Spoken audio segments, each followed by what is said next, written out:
El ser inteligente, que quiere realizar la omnisciencia de manera extremadamente rápida, debería tener la intención de esforzarse por cumplir sus causas y condiciones. ¿Qué es la mente? No es posible producir la omnisciencia sin causas, pues, si lo fuera, todo podría siempre ser omnisciente.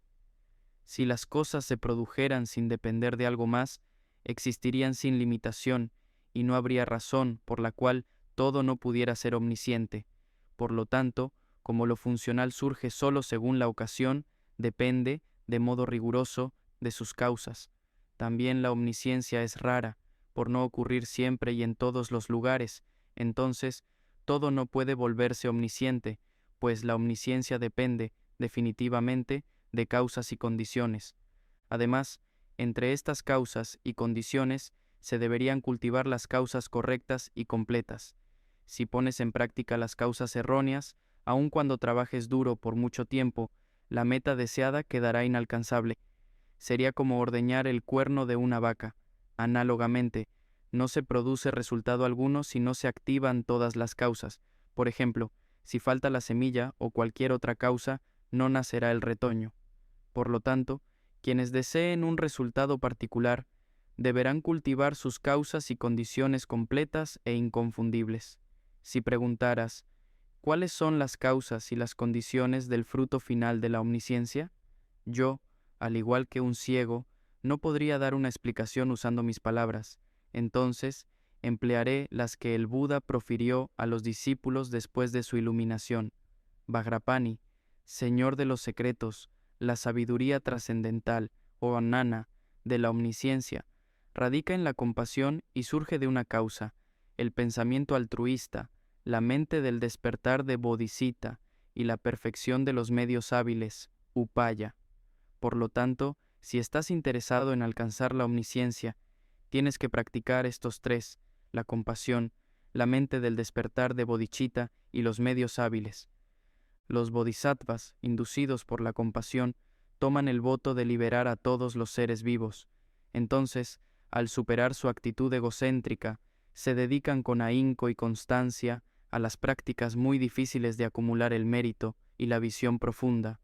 Al haber entrado en esta práctica, seguramente completarán la colección de mérito y visión profunda, cuya realización es como tener a la omnisciencia en la palma de la mano. Entonces, siendo la compasión la única raíz de la omnisciencia, deberías familiarizarte con esta práctica desde el comienzo.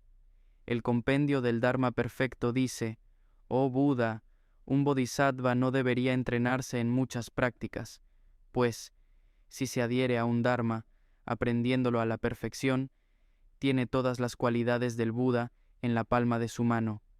Si preguntas cuál es dicho Dharma, este es la gran compasión, Mahakaruna. Los Budas ya han alcanzado todas sus metas, sin embargo, debido a su gran compasión, quedan en el ciclo de existencia mientras que haya seres vivos. Tampoco entran en la morada inmensamente dichosa del nirvana, como los discípulos Shravakas. Ellos, anteponiendo los intereses de los seres sintientes, abandonan la pacífica morada del nirvana como si fuera una casa ardiendo. Por lo tanto, sólo la gran compasión es la causa inevitable del nirvana no estático del Buda, o no afectado por la dualidad de samsara y nirvana. La manera de meditar en la compasión se enseña desde el comienzo. Empieza la práctica meditando en la ecuanimidad. Trata de realizar la imparcialidad hacia todos los seres sintientes, eliminando el apego y el odio. Todos ellos desean la felicidad y no el sufrimiento. Piensa profundamente cómo, en este ciclo sin comienzo de existencia, no hay un ser que no haya sido mi amigo y pariente por cientos de veces. Puesto que es infundado apegarse a uno y odiar a otro, desarrollaré una mente ecuánime hacia todos los seres sintientes. Empieza la meditación en la ecuanimidad pensando en una persona neutral y luego considera a los amigos y a los enemigos. Una vez que la mente haya desarrollado la ecuanimidad hacia todos los seres sintientes, medita en el amor bondadoso, con el cual irrigas el continuo mental, preparándolo como lo harías con una parcela fértil. Cuando en esta mente se planta la semilla de la compasión, ésta germinará de manera rápida, apropiada y completa. Una vez irrigado el flujo mental con el amor bondadoso, medita en la compasión. La naturaleza de la mente compasiva desea que todos los seres que sufren se liberen de la aflicción. Medita en la compasión para todos los seres sintientes, porque los tres tipos poliédricos de sufrimientos los torturan intensamente en los tres reinos de existencia. El Buda dijo que el calor y otros tipos de dolor torturan constantemente a los seres en los infiernos por largo tiempo. Además afirmó que el hambre y la sed afligen a los fantasmas hambrientos, que experimentan un inmenso sufrimiento físico. También podemos ver que los animales sufren de modo terrible, se comen entre ellos, se enfadan, son dañados y matados. Incluso los seres humanos experimentan varios tipos de intensos dolores. No pudiendo encontrar lo que quieren, son resentidos y se perjudican mutuamente. Sufren por haber perdido las cosas hermosas que quieren y por encarar lo feo que no quieren, incluso el dolor de la pobreza. Hay personas cuyas mentes están afligidas por las varias emociones perturbadoras, como el intenso deseo. Otros se agitan sujetos a diferentes tipos de opiniones erróneas. Lo anterior son las causas siempre dolorosas del sufrimiento, que es como estar al borde de un precipicio. Los dioses sufren la miseria del cambio. Por ejemplo, las señales de muerte inminente y su caída en los estados desafortunados oprimen siempre las mentes de los dioses del reino del deseo. ¿Cómo pueden vivir en paz? El poder de las causas caracterizadas por las acciones y las emociones perturbadoras producen una miseria omnipresente, cuya naturaleza y características son la desintegración momentánea que permea a todos los seres errantes. Por lo tanto, ve que todos los seres que transmigran están sumidos en un gran fuego del sufrimiento. Piensa que son todos como tú, pues no quieren sufrir. Ay, todos mis queridos seres sintientes están muy afligidos. ¿Qué puedo hacer para liberarlos? Entonces haz tuyo su sufrimiento, ya sea que te dediques a la meditación enfocada o concentrada, o que desempeñes tus actividades ordinarias, medita siempre en la compasión, enfocándote en todos los seres sintientes, deseando que se liberen del sufrimiento. Comienza meditando en tus amigos y parientes. Reconoce cómo experimentan los varios sufrimientos explicados. Entonces, al haber visto todos los seres sintientes como iguales, sin diferencia alguna entre ellos, deberías meditar en los seres sintientes hacia los cuales eres indiferente. Cuando la compasión que sientes para ellos corresponde a la que sientes para tus amigos y parientes, medita en la compasión para todos los seres sintientes en las 10 direcciones del universo. Como una madre responde a su pequeño y amado hijo que sufre, así, cuando desarrollas un sentido espontáneo e igual de compasión hacia todos los seres sintientes, has perfeccionado la práctica de la compasión, que se conoce como la gran compasión, Mahakaruna. La meditación en el amor bondadoso comienza con los amigos y los seres queridos. Su naturaleza consiste en desearles la felicidad. Gradualmente extiende esta meditación incluyendo los extranjeros e incluso los enemigos. Al acostumbrarte a la compasión, gradualmente generarás un deseo espontáneo para liberar a todos los seres sintientes. Entonces, habiéndote familiarizado con la compasión como base, medita en la mente del despertar de Bodhisattva. Bodhisattva es de 2 clases, convencional y última. Bodhisattva convencional es el cultivo del pensamiento inicial que aspira a alcanzar el Budado sin paralelo y perfectamente realizado para beneficiar a todos los seres sintientes que transmigran, después de haber tomado el voto, inducido por la compasión, de liberarlos del sufrimiento. Esta Bodhisattva convencional debería cultivarse en un proceso similar al que se describe en el capítulo sobre la moral ética en el Bodhisattva Bhumi, engendrando esta mente al dar el voto del Bodhisattva ante un maestro que se adhiere a los preceptos del Bodhisattva. Después de haber generado la mente del despertar convencional de Bodhisattva, esfuérzate por cultivar la mente última del despertar de Bodhisattva, que es trascendental y libre de toda elaboración. Es extremadamente clara, el objeto de lo último, inmaculada y firme, como una lámpara de mantequilla que el viento no perturba. Esto se realiza por medio de una familiaridad continua y respetuosa con el yoga de la meditación de la profunda calma, shamatha, y de la visión penetrante, vipassana, a lo largo de un amplio periodo de tiempo. El sutra que desenreda el pensamiento dice: Oh Maitreya, debes saber que todos los dharmas virtuosos de los discípulos, shravakas, los bodhisattvas o los tathagatas, ya sean mundanos o trascendentales, son el fruto de la profunda calma meditativa y la visión penetrante. Puesto que toda clase de concentraciones, samadhi, pueden incluirse en estas dos, los yogis deben buscar la meditación de la calma firme y la visión penetrante especial. Nuevamente, el sutra que desenreda el pensamiento declara: el Buda ha dicho, se debe saber que las enseñanzas sobre los varios tipos de concentraciones que buscan los discípulos, los bodhisattvas y los tathagatas, están contenidas en su integridad en la meditación de la calma profunda y la visión penetrante especial. Los yogis no pueden eliminar los oscurecimientos mentales familiarizándose solo con la meditación de la calma profunda, pues ésta suprime única y temporalmente las emociones perturbadoras, klesha, y las ilusiones. Sin la luz de la sabiduría, prajna, el potencial latente de las emociones perturbadoras no puede ser eliminado cabalmente y su destrucción completa no ocurrirá. Esta es la razón por la cual el sutra que desenreda el pensamiento dice: la concentración, dhyana, puede suprimir las emociones perturbadoras apropiadamente, y la sabiduría es capaz de destruir en modo cabal su potencial latente. El sutra que desenreda el pensamiento también dice: aun cuando medites con una concentración muy enfocada, no podrás destruir la idea errónea del ser y tus emociones perturbadoras te molestarán de nuevo. Esto es análogo a la meditación bien enfocada de Udrak.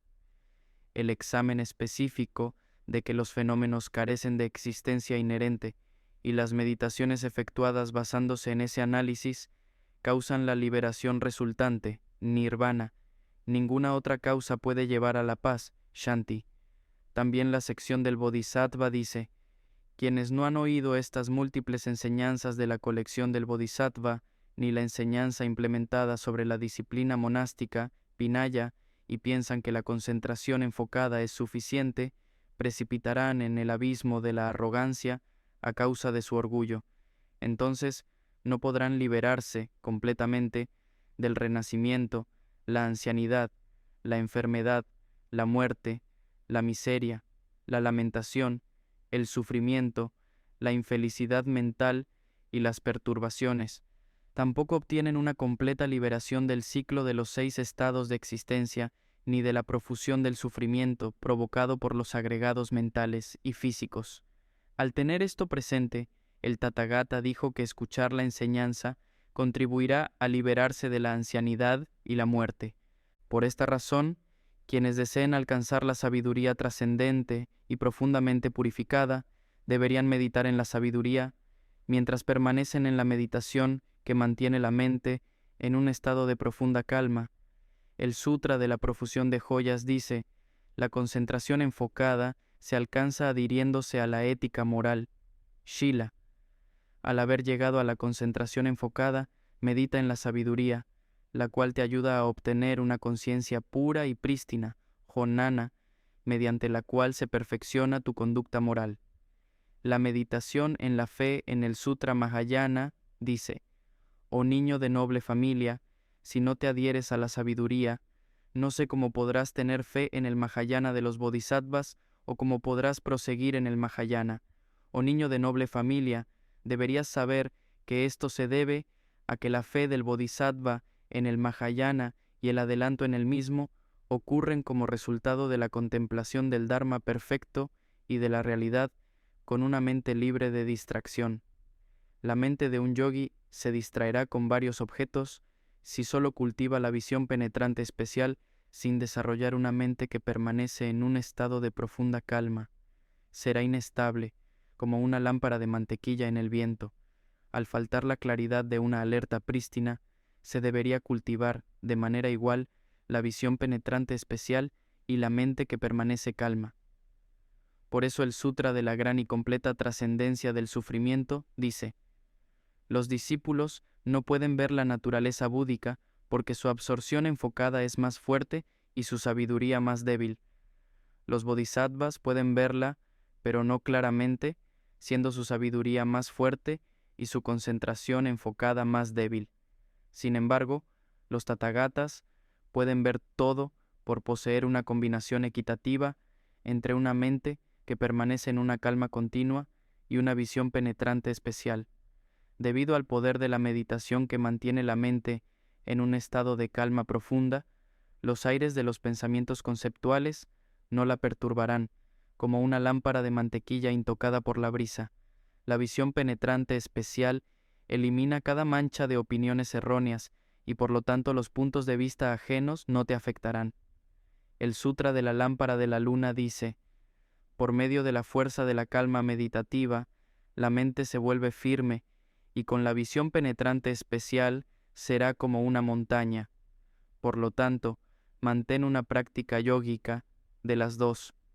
Inicialmente, el yogi debería buscar los requisitos preliminares capaces de asistirlo en la realización de la meditación de la calma permanente y de la visión penetrante especial, de modo rápido y fácil.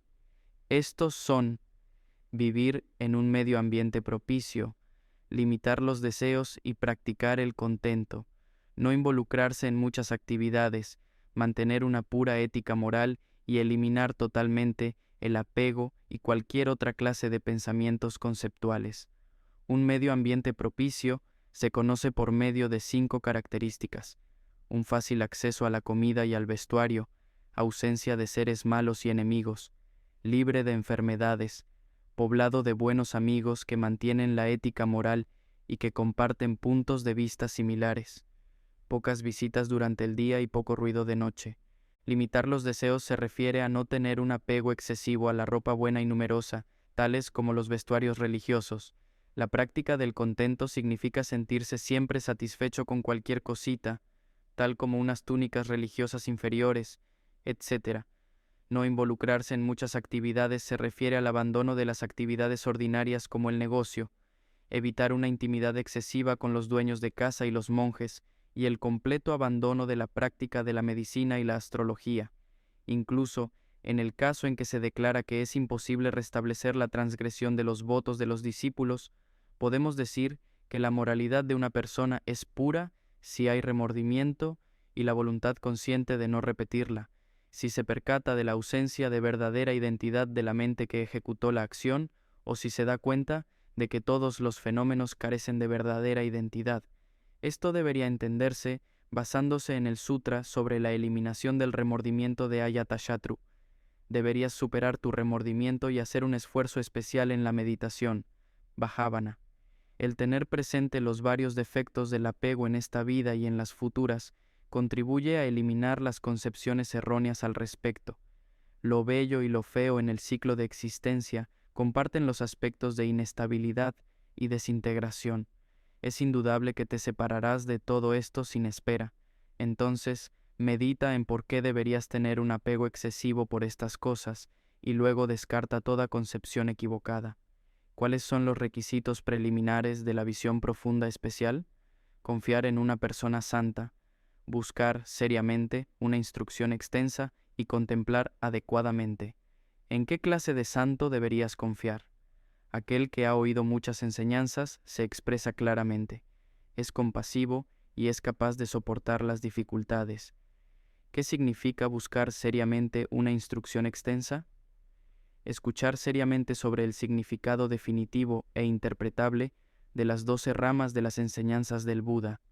El sutra que desenreda el pensamiento dice: el no escuchar las enseñanzas de los seres superiores, como deseas, obstruye la visión penetrante especial. El mismo sutra declara: la visión penetrante especial surge de su causa, el punto de vista correcto, que, a su vez, brota del escuchar y del contemplar. Las preguntas del Sutra de Narayana dice: al escuchar las enseñanzas se obtiene la sabiduría con la cual se aplacan profundamente las emociones perturbadoras. ¿Qué significa la contemplación apropiada? Consiste en establecer los sutras definitivos e interpretables. Cuando los bodhisattvas se han liberado de la duda, pueden meditar sin distracción. Si se debaten en la indecisión y la duda, son como aquel que está en una encrucijada sin saber qué camino tomar. Los yogis deberían evitar, siempre, el pescado, la carne, etc. Deberían comer con moderación y evitar los alimentos insalubres. Entonces los bodhisattvas que han reunido todos los requisitos preliminares para la calma meditativa y la visión penetrante especial, deberían entrar en la meditación. Al meditar, el yogi debería completar, primero, toda práctica preparatoria. Debería ir al baño y, en un lugar agradable, sin ruidos, debería pensar: entregaré todos los seres sintientes al estado de iluminación. Entonces, debería manifestar la gran compasión, el pensamiento que desea liberar a todos los seres sintientes, tributando homenaje a todos los Budas y Bodhisattvas en las 10 direcciones, tocando los 5 miembros de su cuerpo hasta el suelo. Debería colocar, ante él o en algún otro lugar, una imagen de los Budas y los Bodhisattvas, tal como un cuadro. Debería hacer tantas ofrendas y alabanzas posibles. Debería confesar sus acciones equivocadas y regocijarse en el mérito de todos los otros seres. Luego, el yogi debería sentarse en la plena postura del loto de Vairochana o la postura del loto parcial, sobre un cojín cómodo.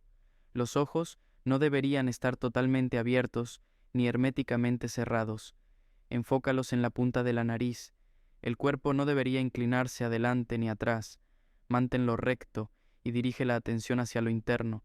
Los hombros deberían estar en su posición natural y la cabeza no debería inclinarse atrás, adelante ni a los lados. La nariz debería estar alineada con el ombligo. Los dientes y los labios deberían quedar en su estado natural, con la lengua que toca el paladar superior. Respira de modo gentil y suave, sin causar ruido alguno, sin esfuerzo ni desigualdad. Inhala y exhala natural y lentamente, sin que se note. Primero, se debe realizar la meditación de la calma permanente, siendo esa mente impermeable a la distracción de los objetos externos, la cual se dirige, espontánea y continuamente, hacia el objeto de meditación con dicha y flexibilidad. La visión penetrante es lo que examina, apropiadamente, la realidad última desde un estado de calma permanente. El Sutra de la Nube de Joyas dice: la meditación de la calma permanente es una mente enfocada. La visión penetrante especial analiza, de manera específica, la realidad última.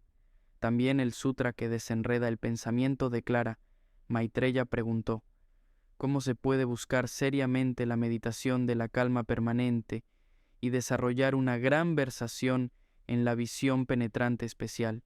El Buda contestó: Maitreya, he impartido la siguiente enseñanza a los bodhisattvas: los sutras, las alabanzas melodiosas, las enseñanzas proféticas, los versos, las instrucciones específicas, el consejo procedente de experiencias específicas, las expresiones de la realización, las leyendas, las narrativas del nacimiento, las enseñanzas extensas, la doctrina establecida y las instrucciones.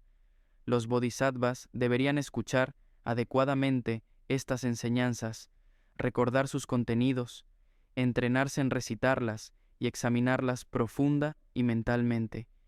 Con una perfecta comprensión deberían ir solos a áreas remotas, reflexionando en estas enseñanzas y enfocando sus mentes en ellas. Deberían concentrarse, mentalmente, solo en esos temas que fueron objetos de su reflexión, manteniéndola constantemente. Lo anterior se llama participación activa mental. Cuando la mente se ha activado una y otra vez así, alcanzando la flexibilidad física y mental, se le llama calma permanente.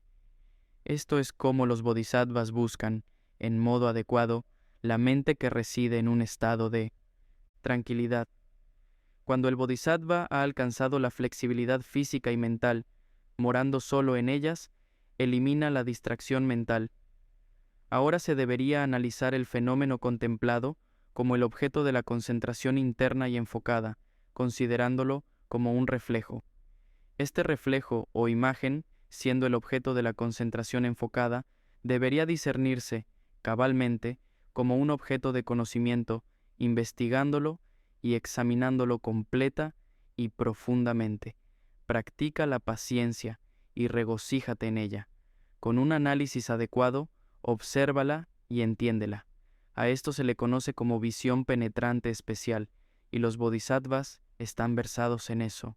Los yogis, que están interesados en realizar una mente en profunda tranquilidad, deberían concentrarse, inicial e íntimamente, en el hecho de que los 12 grupos de escrituras, las secciones de los sutras, las alabanzas melodiosas, etc., pueden resumirse como conduciendo a la realidad última, ta, conducirán a ella y han conducido a ella.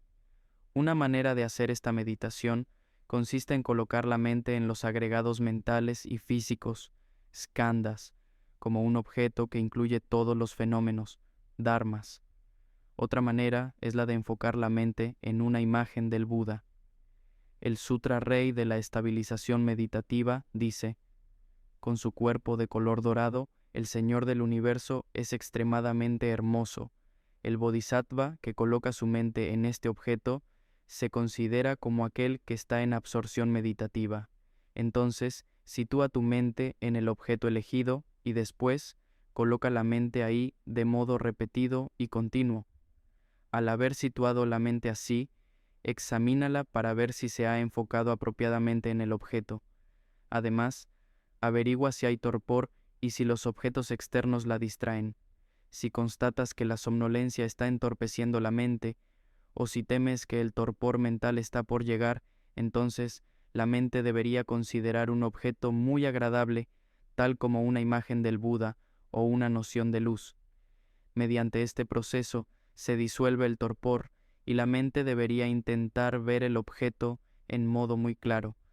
Deberías reconocer la presencia del torpor cuando la mente no puede ver el objeto muy claramente, cuando te sientes como si fueras ciego o te encontraras en un lugar oscuro o tus ojos estuvieran cerrados, si mientras meditas tu mente persigue las cualidades de los objetos externos, tales como la forma, o dirige su atención a otros fenómenos, o si la distrae un deseo por un objeto experimentado previamente, o si sospechas que la distracción está por acercarse, reflexiona en que todos los fenómenos compuestos son impermanentes. Piensa en el sufrimiento y en las demás cosas, siendo estos temas que moderan la mente. En dicho proceso se debería eliminar la distracción, atando la mente turbulenta como un elefante al árbol del objeto de meditación, usando la cuerda de la atención y la alerta.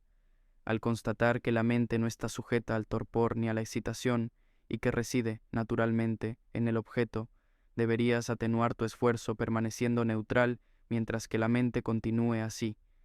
Deberías entender que la calma permanente se realiza cuando gozas de la flexibilidad física y mental por medio de una, ni muchas. Entonces, la mente, por naturaleza, es como una ilusión, maya.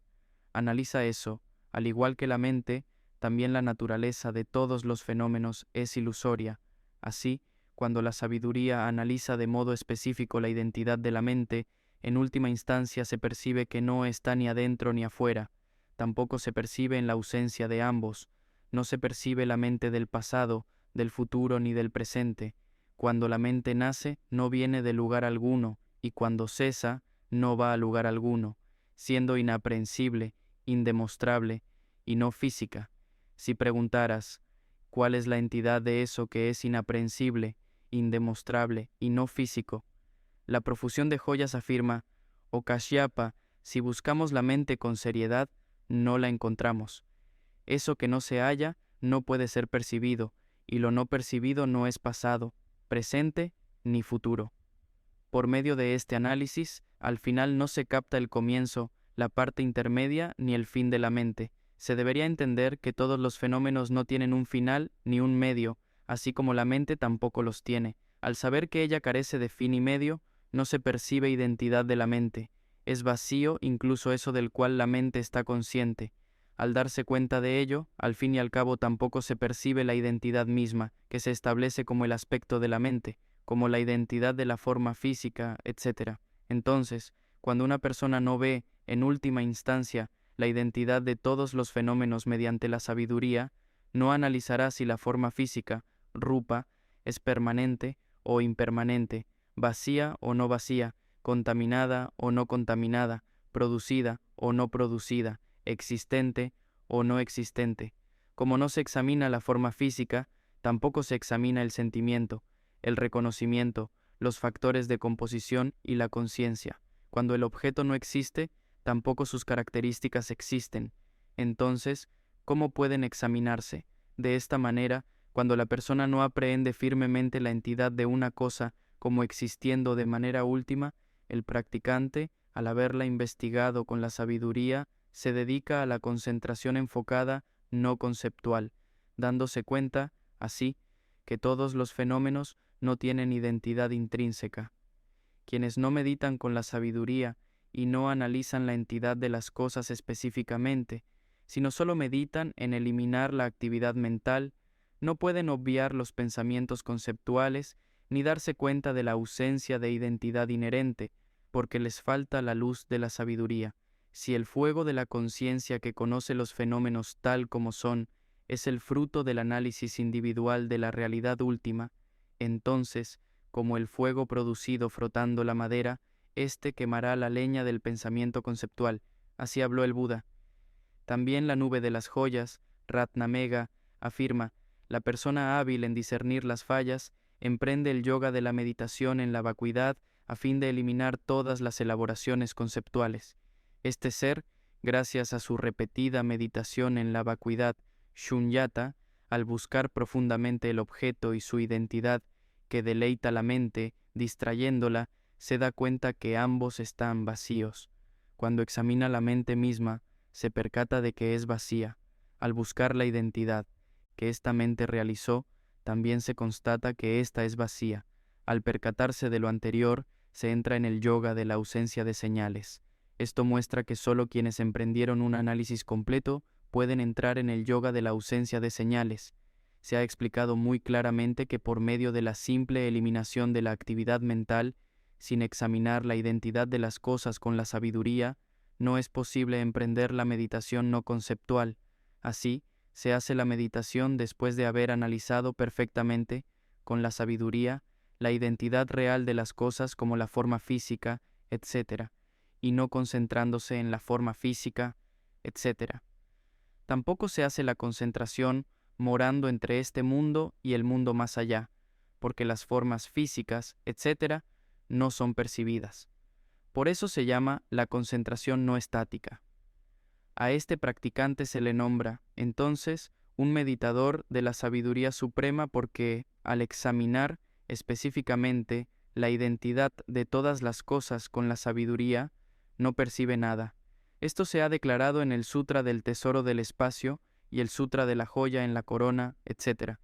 Entonces, al entrar en la realidad última de la ausencia de existencia inherente de las personas y los fenómenos, te liberas de los conceptos y del análisis. Nada hay que examinar y observar profundamente. Estás libre de la expresión y con un empeño mental enfocado entras automática y naturalmente en la meditación. Así, meditas claramente en la realidad última y resides en ella. Mientras permaneces en esa meditación, la continuidad de la mente no debería ser distraída, pues cuando los objetos externos la distraen a causa del apego, etc., se debería captar tal distracción. Apacigua rápidamente la distracción meditando en el aspecto repulsivo de tales objetos, volviendo a colocar, de modo veloz, la mente en la realidad última. Si la mente parece oponerse a eso, al reflexionar en las ventajas de la concentración enfocada, medita con deleite.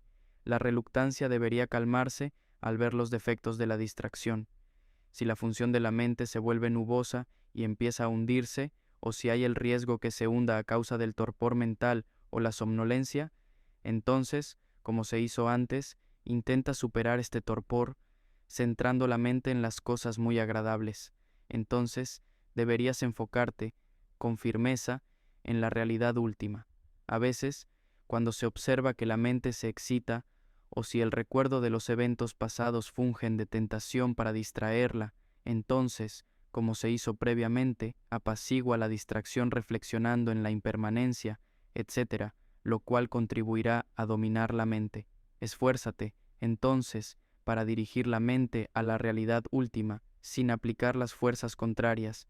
Si y cuando la mente emprende, de modo espontáneo, la meditación en la realidad última, sin estar sujeta al hundimiento soporífero ni a la agitación mental, se debería dejar en este estado natural, relajando los esfuerzos. Si se aplica un esfuerzo cuando la mente se halla en equilibrio meditativo, esto la distraerá.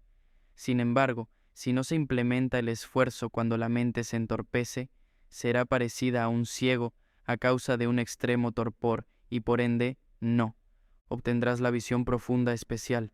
Entonces, cuando la mente se entorpece, aplica el esfuerzo, y cuando está en absorción, relájalo. Si al meditar en la visión penetrante especial se genera una sabiduría excesiva y la calma permanente es débil, la mente vacilará como una lámpara de mantequilla en el viento, y no podrás percibir la realidad última de modo cristalino. Por lo tanto, en aquel momento, medita en la calma permanente. Cuando esta última es excesiva, medita en la sabiduría. Cuando ambos se han activado igualmente, mantente tranquilo, sin esfuerzo, mientras que no haya incomodidad física o mental. Si ésta surge, considera el mundo entero como una ilusión, un espejismo, un sueño, un reflejo de la luna en el agua y una aparición. Y piensa, los seres sintientes sufren mucho en el ciclo de existencia por no entender este profundo conocimiento. Entonces genera la gran compasión y la mente del despertar de Bodhicitta, pensando, me esforzaré con ahínco para ayudarles a entender la realidad última. Descansa. Nuevamente, de la misma manera, emprende una concentración enfocada sobre la no aparición de los fenómenos. Si la mente se siente desanimada, descansa de nuevo. Este es el sendero para emprender la unión de la meditación de la calma permanente y la visión profunda especial que se enfoca en la imagen de modo conceptual y no conceptual. Entonces, a través de este progreso, un yogi debería meditar en la realidad última por una hora, o una media sesión de noche, o una sesión plena, o mientras que sea cómodo. Esta es la estabilización meditativa capaz de discernir profundamente la realidad última según enseña el Lankavatara Sutra. Entonces, si deseas surgir de la concentración mientras tus piernas aún están cruzadas y piensas, aunque, en última instancia, todos estos fenómenos carecen de identidad, existen convencionalmente. Si no fuera así, ¿cómo podría prevalecer la relación entre causa y efecto? También el Buda dijo, las cosas se han producido convencionalmente, pero desde el punto de vista último, carecen de identidad intrínseca.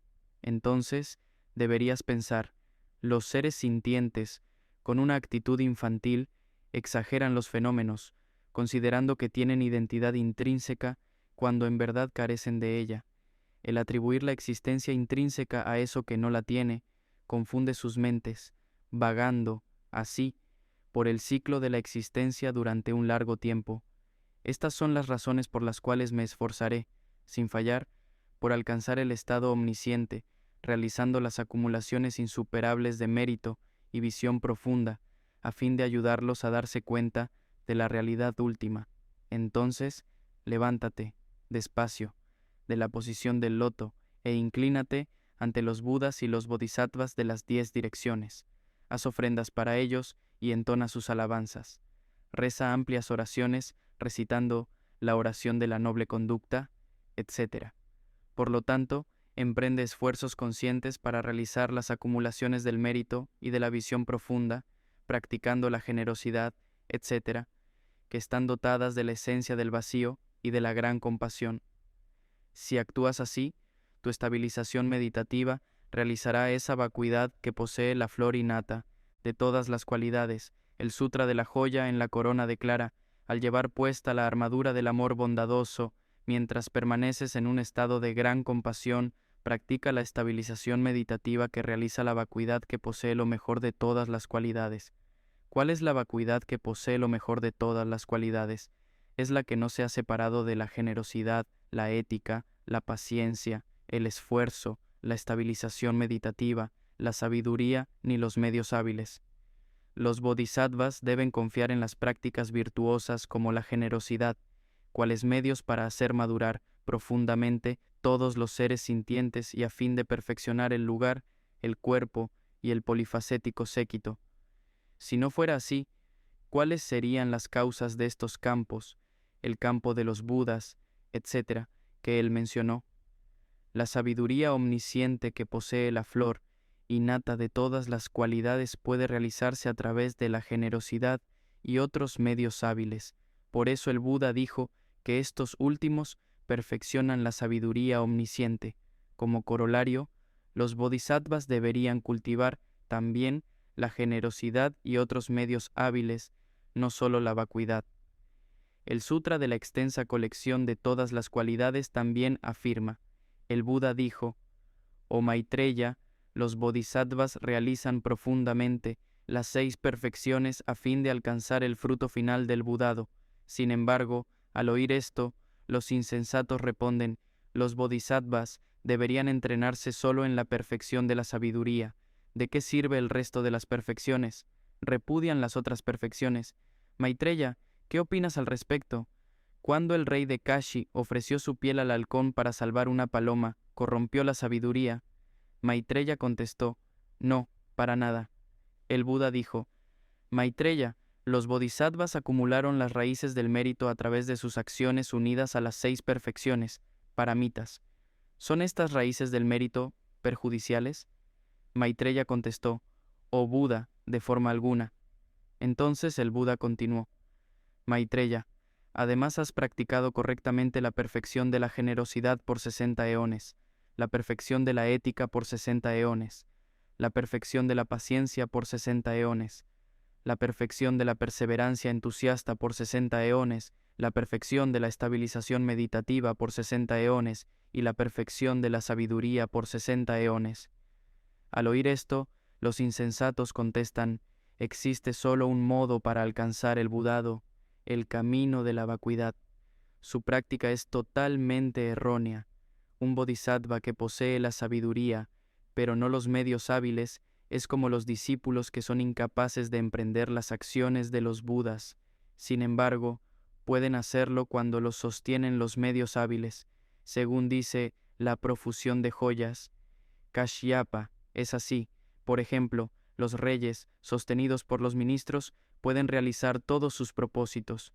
De manera análoga, cuando los medios hábiles apoyan profundamente la sabiduría de un bodhisattva, él puede llevar a cabo todas las actividades de un Buda. El punto de vista filosófico del sendero bodhisátvico es distinto de los senderos filosóficos de los no budistas y de los discípulos Shravakas. Por ejemplo, puesto que la posición filosófica del sendero de los no budistas considera perversamente un ser realmente existente, etc., tal sendero está totalmente separado de la sabiduría, motivo por el cual no pueden obtener la liberación. Los discípulos Shravakas están apartados de la gran compasión y desprovistos de medios hábiles, por eso se dedican, con ahínco enfocado, al alcance del nirvana. En su sendero, los bodhisattvas integran la sabiduría y los medios hábiles a fin de llegar al nirvana no estático. El sendero del bodhisattva consiste en sabiduría y medios hábiles, por eso logran el nirvana no estático, o no dual. Debido al poder de la sabiduría, no caen en el ciclo de existencia, y gracias a los medios hábiles, no caen en el nirvana. El Sutra de la colina de la cabeza de Gaya dice: en breve, el sendero del bodhisattva es dual, los medios hábiles y la sabiduría. El primero, entre lo supremo y lo glorioso, también dice: la perfección de la sabiduría es la madre, y la experiencia en los medios hábiles es el padre. Incluso la enseñanza de Vimalakirti dice: ¿qué es la atadura para los bodhisattvas y qué es la liberación? Una vida en el ciclo de existencia desprovista de medios hábiles es atadura para los bodhisattvas. Sin embargo, Llevar una vida en el ciclo de existencia con medios hábiles es la liberación. Sostener una vida sin sabiduría en el ciclo de existencia es cautiverio para los bodhisattvas, pero una vida de sabiduría en el ciclo de existencia es liberación. La sabiduría, separada de los medios hábiles, es atadura, pero la sabiduría, unida a los medios hábiles, es liberación. Los medios hábiles, sin sabiduría, son un cautiverio, pero los medios hábiles, unidos a la sabiduría, son la liberación. Si los bodhisattvas cultivan la simple sabiduría, caen en el nirvana deseado por los discípulos, shravakas. Así es análogo a las ataduras, y no pueden alcanzar el nirvana no estático. Así, la sabiduría separada de los medios hábiles es cautiverio para los bodhisattvas. Entonces, como aquel que el viento congeló, busca el alivio del fuego, así los bodhisattvas cultivan la sabiduría de la vacuidad unida a los medios hábiles para eliminar el viento del punto de vista erróneo.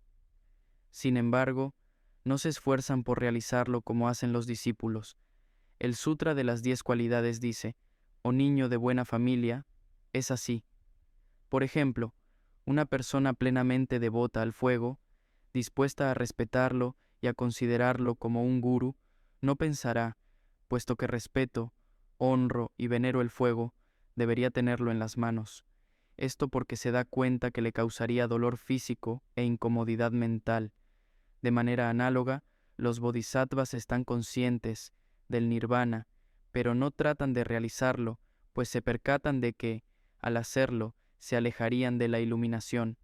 Si solo confían en los medios hábiles, los bodhisattvas no trascenderán el nivel ordinario y habrá únicamente ataduras. Por eso cultivan los medios hábiles con la sabiduría.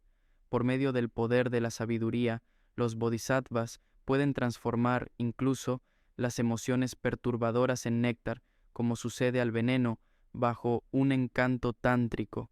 No es necesario expresar la bondad de la generosidad, etc., que conduce naturalmente a estados elevados de existencia. La profusión de joyas dice: Kashyapa es así. Debido al poder del Tantra y de la medicina, un veneno puede no causar la muerte. De manera análoga, dado que las emociones perturbadoras de los bodhisattvas están sujetas a la sabiduría, no los hacen caer. Entonces, debido al poder de los medios hábiles, los bodhisattvas no abandonan el ciclo de existencia, no se precipitan en el nirvana. Por medio del poder de la sabiduría, eliminan todos los objetos que se malinterpretan como realmente existentes, y por ende no caen en el ciclo de existencia. Entonces, alcanzan el nirvana no estático solo del Budado. También el Sutra del Tesoro del Espacio dice: gracias al conocimiento de la sabiduría, los bodhisattvas eliminan todas las emociones perturbadoras y debido a su conocimiento de los medios hábiles, no abandonan a los seres humanos. El sutra que desenreda el pensamiento también dice: no he enseñado que alguien que no se interesa en el bienestar de los seres sintientes y que no tiende a darse cuenta de la naturaleza de todos los fenómenos compuestos, alcanzará el Budado insuperable y perfectamente realizado. Entonces, quienes están interesados en el Budado deben cultivar el binomio sabiduría y medios hábiles. Mientras meditas en la sabiduría trascendental o estás en una profunda absorción meditativa, no puedes practicar los medios hábiles como la generosidad. Sin embargo, los medios hábiles pueden cultivarse con la sabiduría durante los periodos preparatorios y post-meditativos. Esta es la manera de practicar la sabiduría y los medios hábiles simultáneamente. Además, este es el sendero de los bodhisattvas que se consagran a una práctica integrada de sabiduría y medios hábiles. Este es el cultivo del sendero trascendental que está embebido de gran compasión que se enfoca en todos los seres sintientes. Mientras se practican los medios hábiles después de surgir de la absorción meditativa, practicas la generosidad y otros medios hábiles sin concepción equivocada, como un mago. El Sutra de la enseñanza de Akshayamati dice: ¿cuáles son los medios hábiles de un bodhisattva y cuál sabiduría se realiza? Los medios hábiles del bodhisattva consisten en pensar y dirigir la mente, con intimidad, sobre los seres sintientes, con gran compasión, mientras estás en absorción meditativa. Luego te dedicas al equilibrio meditativo con paz, y la paz extrema es sabiduría. Existen numerosas referencias similares. También, el capítulo que controla las fuerzas malas dice: además, las perfectas actividades de los bodhisattvas se refieren a los esfuerzos conscientes por la mente de la sabiduría y la colección de todo el dharma meritorio por la mente de los medios hábiles. La mente de la sabiduría también lleva a la ausencia de existencia inherente de los seres sintientes, de la vida, del sustento y de la persona. La mente de los medios hábiles conduce a la profunda maduración de todos los seres sintientes. También el Sutra de la colección extensa de todas las cualidades afirma: como un mago se esfuerza por soltar su creación, porque ya conoce su naturaleza y no siente apego por ella. Así, los tres mundos son como una ilusión que el sabio Buda conocía mucho antes de conocer a los seres sintientes en estos mundos y haberse esforzado por ayudarles. Debido a la práctica de la sabiduría y de los medios hábiles del Bodhisattva se dice: en sus actividades permanecen en el ciclo de existencia, pero en sus pensamientos residen en el nirvana. De esta manera, se familiarizan con la generosidad y otros medios hábiles que se dedican a la iluminación insuperable y perfectamente realizada, dotada de la esencia del vacío y de la gran compasión. A fin de generar la mente última del despertar de Bodhisattva, como se hizo anteriormente, practica la meditación de la calma permanente y de la visión profunda especial lo más posible en las sesiones regulares, como se enseñó en el Sutra de la participación en el campo puro. Familiarízate siempre con los medios hábiles, enfocando íntimamente la atención en las buenas cualidades de los bodhisattvas, quienes trabajan por el bienestar de los seres sintientes siempre. Quienes se familiarizan con la compasión, los medios hábiles y la mente del despertar de Bodhisattva así, indudablemente sobresaldrán en esta vida. Los Budas y los Bodhisattvas se verán siempre en los sueños, también se producirán otros sueños agradables, y los dioses agradecidos te protegerán. Habrá una inmensa acumulación de mérito y visión profunda en cada momento. Las emociones perturbadoras y otros estados negativos de existencia se purificarán. Gozarás de gran felicidad y paz mental en cada instante, y una plétora de seres te apreciará. Además, no tendrás enfermedades, alcanzarás la suprema facilidad mental, obteniendo las cualidades especiales como la clarividencia. Entonces, viajarás por medio de un poder milagroso a innumerables mundos, haciendo ofrendas a los Budas y escuchando sus enseñanzas. También en el momento de la muerte verás, indudablemente, los Budas y los Bodhisattvas. En las vidas futuras renacerás en familias y lugares especiales donde no te separarás de los Budas y los Bodhisattvas. Así realizarás, de modo natural, todas las acumulaciones del mérito y la visión profunda. Tendrás mucha riqueza, un gran séquito y una profusión de asistentes. Poseedor de una inteligencia penetrante, podrás madurar los flujos mentales de numerosas personas. En cada existencia, este individuo podrá recordar las vidas pasadas. Trata de entender estas ventajas inconmensurables que también se describen en otros sutras. Asimismo, si meditas en la compasión, los medios hábiles y la mente del despertar del Bodhisattva por largo tiempo con gran admiración, el flujo mental se irá purificando y madurando profundamente.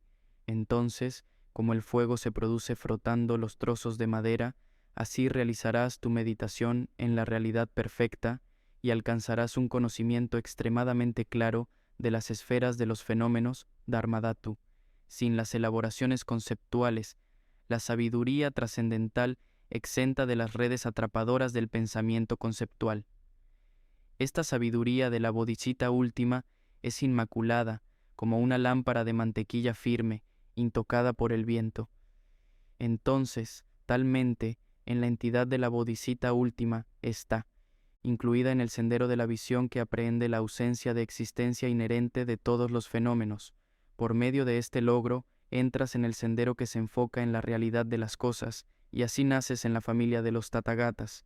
entras en el estado inmaculado de un bodhisattva, te alejas de todos los nacimientos, permaneces en la realidad última de los bodhisattvas y alcanzas el primer nivel del bodhisattva. Puedes encontrar más detalles de estas ventajas en otros textos como los 10 niveles espirituales. Esta es la manera en que el Lankavatara Sutra, el descenso en Lanka, enseña la estabilización meditativa enfocada en la realidad última.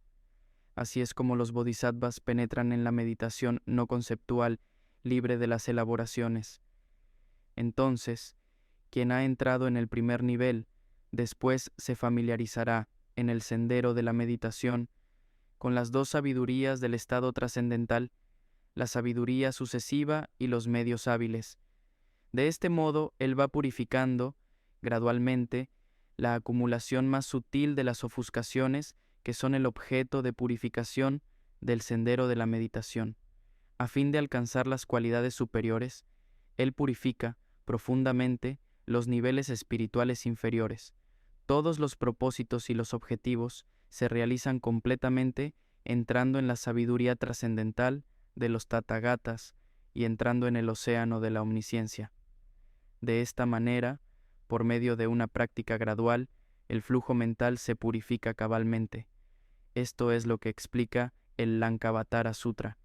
También el sutra, que desenreda el pensamiento, dice: para poder alcanzar estos niveles superiores, la mente debería purificarse como se refina el oro, hasta realizar el budado sin paralelo y perfectamente realizado.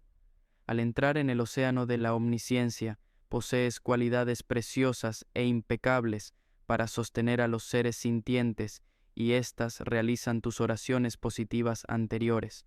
Entonces, el individuo se convierte en la encarnación de la compasión, poseyendo varios medios hábiles que funcionan espontáneamente y operan en varias emanaciones para el bien de todos los seres errantes.